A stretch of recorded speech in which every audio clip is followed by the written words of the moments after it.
Mambo vipi mtazamaji wa Brain Media kupitia kipindi chako pendo cha Sanaa Universe. Asante kwa kuendelea kutusapoti katika chaneli yetu ya YouTube, Instagram, Facebook na mitandao mingine ya kijamii. Naitwa Tanalize. Naomba unifollow katika mitandao yangu ya kijamii kama Instagram, Facebook, TikTok, YouTube na mitandao mingine.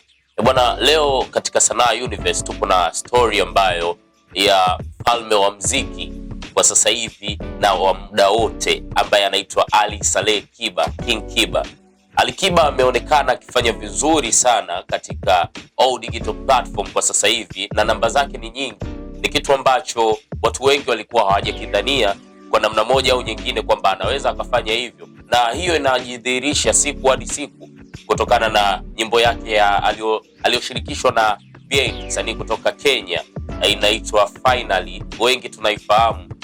Hii nyimbo ilikuwa ina mvutano mkubwa sana wakati inatolewa, kwa sababu siku tatu kabla mnguli wa muziki Diamond Platnumz aliachia nyimbo ya Happy, lakini baada ya hapo Ali Kiba aliachia nyimbo hiyo, na kama tunavyojua hao wawili hawa wana ushindani wa hali ya juu, lakini mara nyingi Ali Kiba alikuwa akionekana kwamba ni mtu kimya na akitoa kazi zinafika, lakini sio kama mwenzetu Diamond Platnumz ambayo inagusa hadi international huko kwa wenzetu. Lakini safari hii imekuwa ni tofauti sana kwa namna moja au nyingine.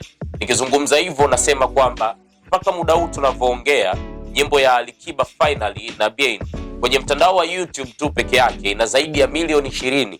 Kwa sasa hivi ndiyo nyimbo nambari moja ambayo imezunguka mianya mbalimbali na imefungua milango mbalimbali. Watu wengi wanafanyia challenge na ilikuwa sio rahisi, lakini wawili hawa kutoka East Africa wamefanya bendera ya East Africa imepeperuka. Tukimzungumzia mtu kama King Kiba, ni mtu ambaye akitoa mawe anatoaga mawe kweli ya kimziki ambayo watu wengi wanayapenda, lakini safari hii ni kama amekuja na hasira ya peke yake, kwa sababu milioni 20 kuanzia mwezi wa kwanza mpaka huu mwezi wa 4 tunauzungumzia sio jambo dogo ukizungumzia katika tasnia ya muziki, kwa sababu hata Diamond Platnumz walijaribu tena kutoa ngoma na Jux wakiamini wawili hao wanaweza ipindua ile nyimbo ya Finally, lakini tunavyoongelea mpaka sasa hivi nyimbo ya Ali Kiba ina zaidi ya milioni 20. Guys, unaweza ukaona ni kitu gani Ali Kiba anakifanya. Unaweza ukaona Ali Kiba ni upo na userious wa aina gani kwa kipindi hiki.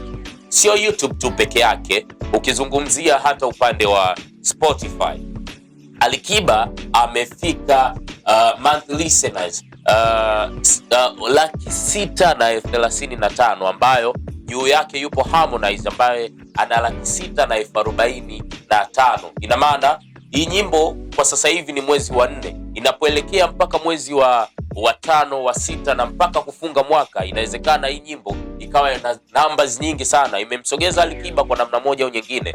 Alikuwa kutoka nafasi ya 7 mpaka sasa hivi nafasi ya 4, ambayo namba moja anaishikilia Diamond Platnumz, ana monthly listeners ambao ni milioni 1, akifuatiwa na Rayvanny, watazamaji wa kila mwezi ambao ni 700,000, anafuatiwa na Harmonize ana 645,000, lakini wa 4 ndo King Kiba. Lakini King Kiba kutokana na nyimbo ya Finally ndo imemsogeza kwa kiwango kikubwa sana. Unaweza ukaona King ni King wa muda wote, na akisema mfalme ni mmoja uwaga anamaanisha sana. Kwa hiyo tunaendelea kuliona hili game linavyozidi kuwa tamu, game la kimuziki, game hili linazidi kuwa kiushindani, lakini hii nyimbo ya Finally imefungua mianya mingi kama nilivyosema hapo mwanzo kwamba watu wengi sasa hivi Afrika wanaisikiliza Finally, kwa sababu ukizungumzia mtandao kama YouTube na Spotify inafuatiliwa zaidi duniani, na Waafrika wakishakupa sikio ina maana hata dunia pia inakupa sikio. Kwa hiyo shout out kwake na pongezi nyingi kwa mfalme Ali Kiba ambaye sasa hivi anaendelea kukimbiza. Yes, kwa hiyo tunampa maua yake King wa muda wote, kwa sababu bado anaendelea ku still on top. Yes, kwa hiyo shout out kwa Ali Kiba, my brother, amefanya vizuri na anaendelea kufanya vizuri. Lakini bila kusahau kuna story ambayo dada yetu rapper wa muziki ambaye alikuwa anasumbua kwa miaka hiyo anaitwa Chemical. Wengi sana wanamfahamu Chemical, ambaye anafanya vizuri sana mziki wake, na huwezi amini ndani ya miaka yote hiyo alikuwa hajatoa kazi, lakini bado ukitaja marapa ambao hawatosaulika, marapa wa kike, huwezi ukamkosa kumtaja Chemical. Na sasa hivi imekuja story ambayo Chemical kwa muda wote au kwa kipindi chote ambacho alikuwa kimya, alikuwa katika mafunzo ya kusomea udaktari, na sasa hivi yeye ni lecture pale UDSM. Alipata kuzungumza jana kwamba alikuwa kimya kwa muda mrefu kutokana alikuwa anasoma, kwa sababu alipata scholarship UK. Kwa hiyo sasa hivi amerudi kama lecture, kwa hiyo ni doctor pia kemikali.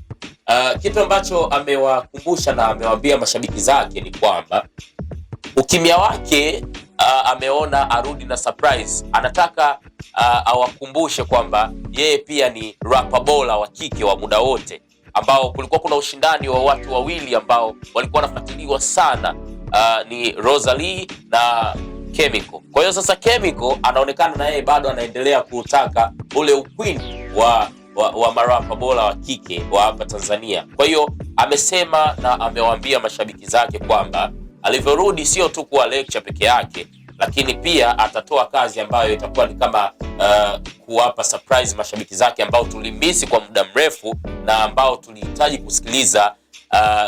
kusikiliza mziki wake kwa muda mrefu, tulikosa ladha ya aina yake. Kwa hiyo amerudi, lakini amesema hatorudi hivi hivi, atawaachia surprise ya mziki na bado ataendelea kufanya lecture wake, na amewasii na amewaomba wazazi wa Kitanzania, kwa sababu imeonekana wazazi wengi, mtoto pindi anapokuwa na kipaji anabanwa kwenye kusoma peke yake bila kujali pia kwamba talanta inaweza ikamsaidia kujikwamua kimaisha kwa namna moja au kwa namna nyingine. Kwa hiyo Chemical amependa kuwashauri wazazi wa Tanzania kwamba unapomuona mtoto wako ana kipaji fulani, either ni mwanamuziki, either ni mwigizaji, ni dancer, ni whatever, umsupport huko, lakini pia umkazanie kimasomo, kwa sababu mziki au sanaa peke yake au kipaji peke yake bila kuwa na elimu nayo inakuwa ni changamoto. Kwa hiyo Chemical amesema atarudi na surprise nyingi za kutosha kutoka kwa mashabiki wake.